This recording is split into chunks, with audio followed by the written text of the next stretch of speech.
देश और प्रदेश में बढ़ रही महंगाई और बेरोजगारी के मुद्दे को लेकर कांग्रेस के बाद इनेलो पार्टी ने सरकार के खिलाफ हल्ला बोलने का ऐलान कर दिया है। पार्टी प्रदेश अध्यक्ष नफेस सिंह राठी ने बहादुरगढ़ में प्रेस वार्ता को संबोधित करते हुए प्रदेश भर में सरकार की नीतियों और बढ़ रही महंगाई, बेरोजगारी को लेकर प्रदर्शन करने की रणनीति बनाई है, जिसमें उन्होंने 8 मार्च को बहादुरगढ़ में प्रदर्शन करने की घोषणा की है। इंडियन नेशनल लोकदल पार्टी की तरफ से बहादुरगढ़ में 8 मार्च को सरकार के खिलाफ अनेक मुद्दों को लेकर के प्रदर्शन किया जा रहा है, जिसमें इंडियन नेशनल लोकदल पार्टी के वरिष्ठ नेता चौधरी अभय सिंह चौटाला जी भी शामिल होंगे। विशेष तौर पर जहाँ किसानों के मुद्दे को लेकर के हम अनेक जगह हमने प्रदर्शन किया है हमारी पार्टी ने, वहाँ बेरोजगारी की समस्या, महंगाई की समस्या, तेल की लगातार तेल के दाम बढ़ रहे हैं, पेट्रोल डीजल के, गैस के सिलेंडर के दाम लगातार बढ़ते जाने लग रहे हैं। 2-3 महीने में 200 रुपये के हिसाब से सिलेंडर के दाम बढ़े और 1 महीने में 100 रुपये बढ़ गए। डीजल और पेट्रोल के दाम, पूरी दुनिया में सबसे ज़्यादा टैक्स भारत सरकार लगा रही है, फ्यूल टैक्स। तो ये लोगों की जेब पर बहुत ज़्यादा डाका डालने वाली बात है। इन सब बातों को लेकर कानून व्यवस्था की बात है, बेरोजगारी की बात है, उन सब बातों को लेकर के घोटालों की बात है। बहुत बड़ा प्रदर्शन 8 मार्च को होने जा रहा है।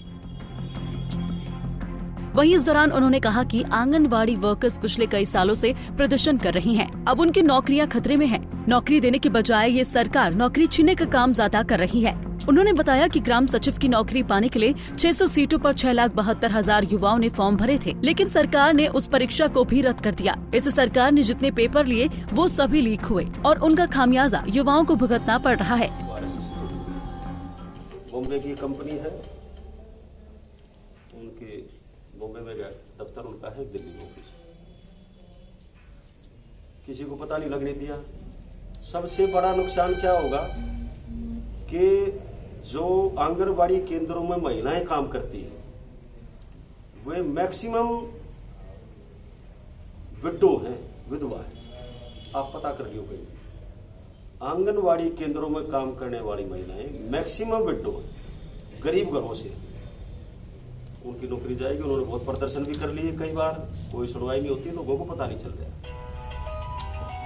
तो ये इस किस्म के जो काम हो रहे हैं, विशेष तौर पर बेरोजगारों के लिए ये सरकार और ज्यादा समस्याएं खड़ी कर रही है। नारा तो प्रधानमंत्री जी ने दिया था 2 करोड़ हर साल रोजगार देंगे, नौकरी देंगे, लेकिन हर साल 2 करोड़ लोगों को नौकरी रोजगार देने की बजाय नौकरी छीनने का काम ही सरकार ने किया। अब टीचर्स की भर्ती को लेकर के भी पीछे विज्ञापन निकला था, वो रद्द कर दी गई। 600 ग्राम सचिव लगाने थे सरकार ने, आपको पता लगा होगा पीछे अखबारों में। 6,72,000 युवाओं ने फार्म भरे थे, 6,72,000। पेपर देने के लिए चले गए वो लोग, फार्म का पैसा जमा कराने का, आने जाने का खर्चा कितना होता है, रुकने का इंतजाम सर्दियों के टाइम पे, बहन बेटी अगर है तो माँ बाप को साथ जाना पड़ेगा, शादीशुदा है तो घरवाले को साथ जाना पड़ेगा, अकेली बहन बेटी जा नहीं सकती। तो ये एक फार्म पे कई हजार रुपए का खर्चा हुआ है एक बच्ची के ऊपर। 5-5, 6-6, 10-10 हजार गाड़ी लेके जाते हैं, किराए पे गाड़ी करके जानी पड़ेगी, और फिर वो पेपर नकल, उसमें हर एक पेपर लीक हुआ है इनका। इस सरकार में जितने पेपर लीक हुए हैं, किसी सरकार में हुए ही नहीं। फिर वो पेपर लीक कराने वालों के खिलाफ क्या कार्रवाई की सरकार ने? जो उस महकमे का वजीर है उसको क्या दंड दिया सरकार ने? 6,72,000 युवाओं के साथ जो अब उन्होंने फिर निकालेंगे, उन्होंने फिर फार्म भरने पड़ेंगे। प्रदेश में बढ़ रही महंगाई, बेरोजगारी व बढ़ते आपराधिक ग्राफ को लेकर इनेलो ने अब सड़कों पर उतरने का फैसला लिया है। इनेलो 8 मार्च को बहादुरगढ़ की सड़कों पर विशाल प्रदर्शन करेगी, जिसकी जानकारी आज पार्टी प्रदेश अध्यक्ष नफेस सिंह राठी ने दी है। बहादुरगढ़ से प्रवीण कुमार धनखड़, पंजाब केसरी टीवी।